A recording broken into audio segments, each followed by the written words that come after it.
नमस्कार, मेरा नाम रविकांत चौरसिया है और आप देख रहे हैं बोलता खगड़िया। आज हमारे साथ खास बातचीत करने के लिए खगड़िया का बेटा व पूर्व मंत्री भाजपा के वरिष्ठ नेता हैं सम्राट चौधरी जी हैं। आइए मैं इनसे बात करता हूं कि मोदी जी के उन कार्यों को धरातल पर और एक एक कार्यकर्ता तक पहुंचाने के लिए, आम लोगों तक पहुंचाने की जिम्मेदारी मिली है इनको और खगड़िया पहुंचे हैं और किन बातों को लेकर यहाँ पे खगड़िया के कार्यकर्ताओं से मिल रहे हैं, हम बात करते हैं। सर, सबसे पहले बोलता खगड़िया में आपका स्वागत है। आप खगड़िया का बेटा है और बीजेपी के बड़े नेता हैं। आप बताइए कि किन कारणों से और किन बातों को लेकर आप खगड़िया आए हैं और क्या क्या कार्यकर्ताओं से बातचीत कर उन्हें टास्क दिया जाए? देखिए, वर्चुअल रैली के माध्यम से देश के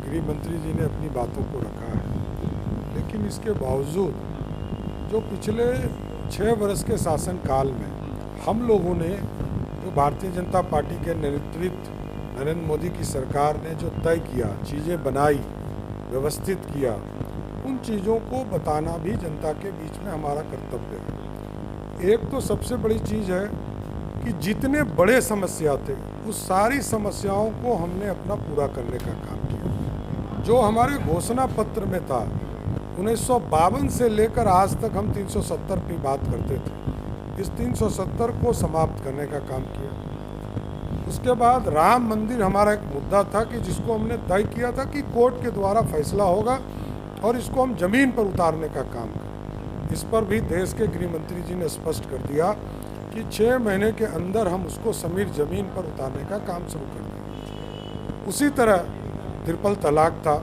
उसको हम लोगों ने समाप्त किया, क्योंकि लगभग 87-88 से इस तरह के मामले उठे साहब बानू के बाद इस देश में कि मुसलमान महिलाओं के लिए भी अत्याचार हो गए। उसके बाद जो ग्रामीण इलाके में जो समस्याएं थी, चाहे वो बिजली की समस्या की थी, तो उसको 2018 तक हम लोगों ने टारगेट तय किया था कि हम एक एक गांव बिजली से जोड़ने का काम करेंगे और हम लोगों ने पूरा किया।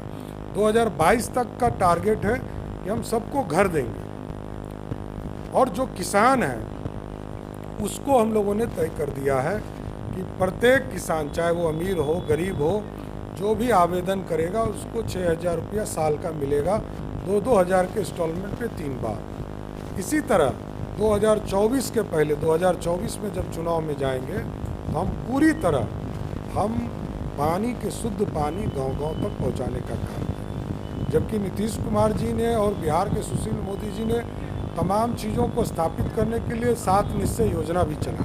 गांव-गांव ये योजना चल भी रही है कि पानी का पहुंचाने का काम चल रहा है, सड़क गली नली का भी काम किया जा रहा है। इसलिए तमाम व्यवस्थाओं को जो हम लोगों ने किया और साथ साथ जो कोरोना काल में हमारी सरकार ने जो गांव में लोगों हैं उनको जो पहुंचाने का कि 15 किलो प्रत्येक व्यक्ति के हिसाब से भारत सरकार ने मुफ्त अनाज दिया, जो लगभग 3,500 करोड़ रुपया भारत सरकार ने यहाँ देने का काम किया। आइसोलेशन वार्ड जो बनाए गए जिला में, उसके लिए 700 करोड़ रुपया भारत सरकार ने देने का काम किया कि हम यहाँ जो देश के अन्य कोने से आकर यहाँ लोग रह रहे थे उसके लिए भी पैसा उपलब्ध करें। बिहार विधानसभा का चुनाव भी है, इसी साल में है।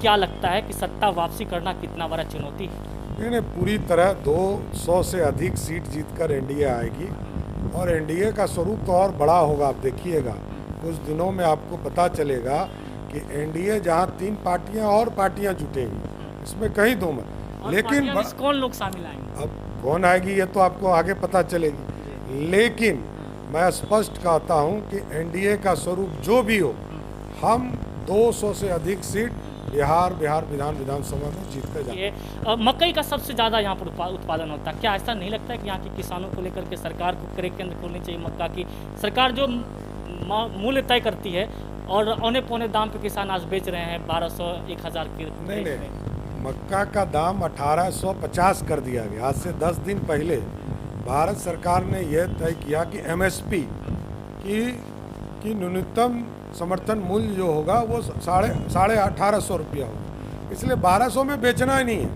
आप यदि बिचौलियों को देंगे तो वो तो लेगा ही, लेकिन कहाँ बेचेंगे? किसान बेचेंगे? अब तो वही उसका केंद्र बनाए जा रहे हैं, फूड प्रोसेसिंग यूनिट्स खड़े किए जा रहे हैं। ठीक है, आपने देखा होगा कि फूड प्रोसेसिंग यूनिट हमारे बन रहे थे जो पूरा नहीं हो पाया, तो हमारे मंत्री ने साफ तौर पर कहा कि इसको पूरा कीजिए तभी हम इसका उद्घाटन करेंगे। इसलिए एक एक चीज़ों पर सरकार की नज़र है